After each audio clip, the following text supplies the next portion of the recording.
Okay, Deep State. Yes. Where the idea came from? It's three places really. The idea on a personal level came about the story of an ex-spy who's trying to forget his past, trying to reinvent himself, and then is put in a very difficult place where he has to choose between a threat to his new family and a threat to his old family.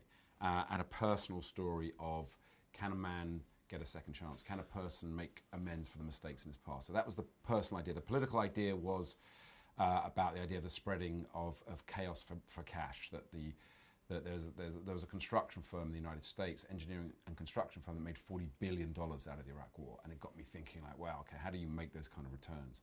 So it was a kind of mixture between those two things. And then there's one other element. I'd long been a fan of the film Syriana, and I was thinking, for a long time I've been thinking, how do you do something that is a kind of a smart thriller that feels very, very grounded, but for television? And so it's those three things that all came together. Yeah, but not so often we receive a TV show that is in three languages, because in English, in French, and in four languages, Arabic and Farsi. Oh. Yeah. So weren't you a little bit afraid that people don't like to read the subtitles?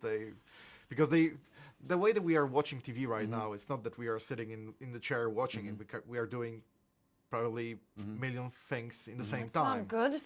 Yeah, no, not this show. You're not. No, I think like I love that. It's predominantly in English, but I love the fact that we switch to other languages, because if you've got two Iranian characters, they would speak Farsi to each other.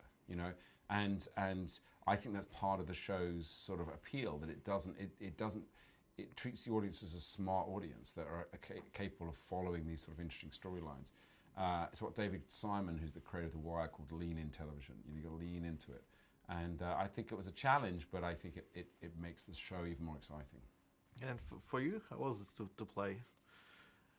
To play Anna, for me, was a dream come true. I mean, to get a script that you read, and it's a page turner, and the way that Matthew has written these characters. He gives you such an opportunity to, as an artist, to start coloring in and to bring a woman alive, who I think is very relevant for the times that we're in.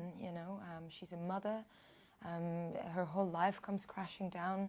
I get to speak in my native tongue as well. I think it brings an international and exotic flair to it, and I don't think that people will, shy away from that. On the contrary, I think you're going to reach a much wider audience. I felt very privileged to be part of this show. I was blown away by it yesterday. Yeah, because this show actually is coming to some characters and change them rapidly. For example, your character. First, nice mother, but when the story approach and is going further and further, I can see you actually running with a gun and shooting somebody. Well, and maybe that happens. We don't know. But the thing is that I think that's the strength about this show. It's not about setting a family and telling that story. It comes in pretty fast, where it all comes crumbling down. I think that's great, because you are thrown into the story. You're thrown in with the story of so many different characters. And this is just the tip of the iceberg. What you saw yesterday, wow, the things that are to come, what happens with Anna, what happens with the kids, the relationship with her husband, Max, it's truly extraordinary. And then to see the political side come in, it's a show of a great magnitude, I thought. Was it hard to balance it all? Because as we see, there's few timelines in the show. There are so many characters with different plots. How do you manage to... Yeah, it's a very ambitious show. I mean, I think we've got like 120 or something speaking parts in the show over 8 episodes. It's an ambitious show, but I think my feeling is always if the audience are following a simple through line, then which is it's for Max to find out who killed Harry, and if you're following a simple through line, what it does, it allows you then to weave an interesting, complex story around that simple through line. And I think, it's a thriller, so your job is always to sort of keep the audience on the edge of their seats, but then it's about then take the pressure off a little bit, let them breathe, and then put the pressure back on, and that's what sort of builds the intensity. I mean, when I sit in the edit, when we've shot it all, I'm sitting there, my main thing is, are we following the story? And I think sometimes with some of the best shows, some of my favorite shows of all time, like there are moments where you're like, okay, I don't fully understand this, but I'm not meant to yet. That's part of the mystery. And it's one of those shows where I think the audience gets to put together the pieces and try and figure out where all these pieces fit together. Yeah, when I was watching the show, my first memory was like, I feel like I'm watching 24 hours, like 24, because there are so many things happening on the screen in the same time. Yeah. So, asking you also about from the actor point of view, when you received the script, what was the best thing that you said, I want to be in it? It was Anna. It was Anna what she stood for, because there's two ways of going at this. You can either play it how it's written, which is amazing and it's all there, but then you can take it to something that is going to surprise the audience, because I think when you read Anna first, or in general, you could go like, oh wow, when she hears all that news, there's a vulnerability that's going to come in and it's going to bring her down, where I thought, I'm going to turn it around, because vulnerability requires a huge amount of strength. And I always saw Anna as a lioness, but a hurt one, a wounded lioness with two cubs.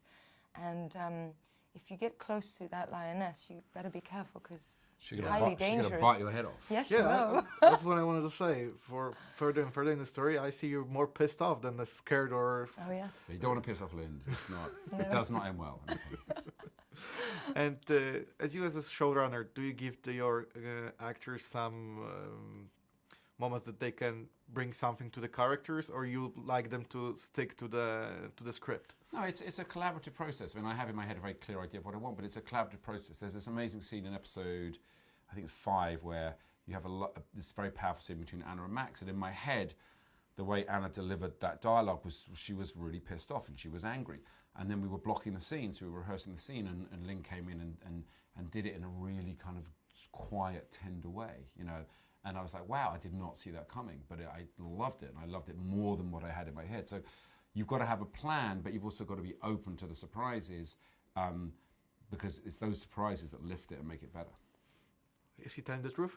He is absolutely telling the truth. Am I telling the truth? He is completely telling the truth, and it was wonderful to, when storytellers come together and you start telling that story together, it's beautiful, because Matthew would sometimes just come over and whisper just one line in your ear that would change your attack or mode of attack in that scene completely, and it was great. It was great working with Matthew. She's got to say that, you see.